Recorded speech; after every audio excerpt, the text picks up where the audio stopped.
అందరూ కూడా కోరుకుంటున్నటువంటి సందర్భం మనం చూస్తున్నాం. ఇవాళ యుద్ధ వాతావరణం ఏర్పడి ఉన్నది. పాకిస్తాన్లో ఉన్నటువంటి 9 ఉగ్రవాద స్థానాలను ఆపరేషన్ సింధూర్ పేరుతోని మనం దిగ్విజయంగా సాధించుకోవడం వీర జవాన్లందరికీ కూడా ఒక స్ఫూర్తినిచ్చే విధంగా, వారి వల్ల మనకు ధైర్యం, వారి వల్ల మనకు రక్షణ, మన వల్ల వారికి మరింత స్ఫూర్తి రావాలని చెప్పి మనస్ఫూర్తిగా కోరుకుంటూ ఇవాళ తెలంగాణ జాగృతి ఆధ్వర్యంలో పెద్ద ఎత్తున ర్యాలీ నిర్వహించడం జరిగింది. మరి ఇవాళ మనము పాకిస్తాన్ ఉగ్రవాద స్థావరాల మీద దాడి చేస్తే పాకిస్తాన్ ఏమో తిరిగి మన ఎయిర్పోర్ట్స్ మీద దాడి చేయడము, సివిల్ ఎయిర్పోర్ట్స్ మీద దాడి చేయడము, ఇవన్నిటిని కూడా మనం గమనిస్తూ ఉన్నాం.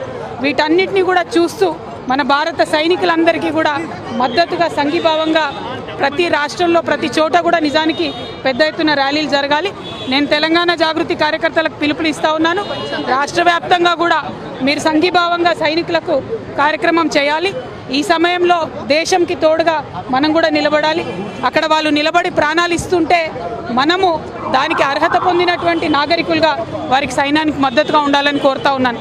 ఎట్ ద సేమ్ టైం ఒక పక్క యుద్ధ వాతావరణం ఉంటే మరి ఇక్కడ మనం మిస్ వరల్డ్ పోటీలు కండక్ట్ చేసుకుంటా ఉన్నాము. నేను మిస్ వరల్డ్ పోటీలను వాయిదా వేయవలసిందిగా ప్రభుత్వాన్ని విజ్ఞప్తి చేస్తూ ఉన్నాను. ఐపీఎల్ని కూడా వాయిదా వేసుకున్నారు. ఎట్లయితే ఐపీఎల్ వాయిదా వేశారో మిస్ వరల్డ్ పోటీలు కూడా వాయిదా వేయాలి. ఎందుకంటే ప్రపంచమంతా కూడా పోటీలన్నీ కూడా ఛానళ్లలో చూస్తూ ఉంటారు. మరి ఒక పక్క భారతదేశంలో యుద్ధం జరుగుతుంటే ఇంకొక పక్క ఈ అందాల పోటీలు పెట్టారని చెప్పేటటువంటి అపవాదు మన రాష్ట్రానికి వస్తుంది. కాబట్టి ఆ అందాల పోటీలను కూడా వాయిదా వేయాలని చెప్పి నేను మనస్ఫూర్తిగా డిమాండ్ చేస్తూ ఉన్నాను.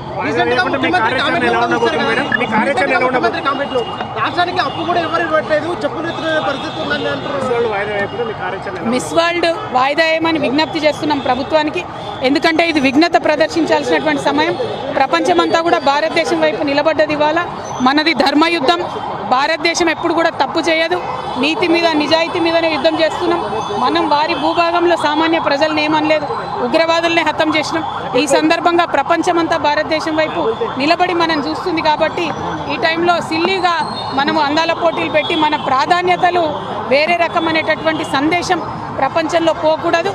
అది ప్రత్యేకించి మన రాష్ట్రంలో జరగకూడదని నేను ఒక మహిళగా విజ్ఞప్తి చేస్తూ ఉన్నాను. వాయిదా వేసుకోమని నేను కోరుతా ఉన్నాను.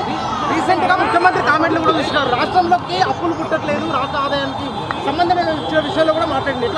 అంటే ఒకటే అండి, ముఖ్యమంత్రి గారికి రాష్ట్ర ఆదాయాన్ని కంట్రోల్ చేయడం రాకపోతే వారు ఇచ్చినటువంటి హామీలను ప్రజలకు నెరవేర్చేటటువంటి పరిస్థితి ఆయనకు లేకుండే. ఆయన తప్పుకోవాలి, పదవి నుండి రాజీనామా చేయాలి.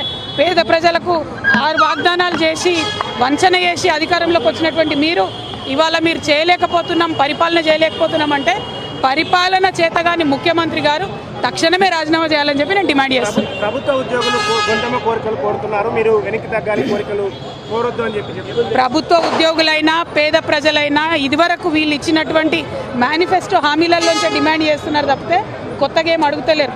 వాళ్ళు ఇచ్చినటువంటి మాటలే నెరవేర్చమని ఇవాళ డిమాండ్ చేస్తున్నారు ప్రజలు.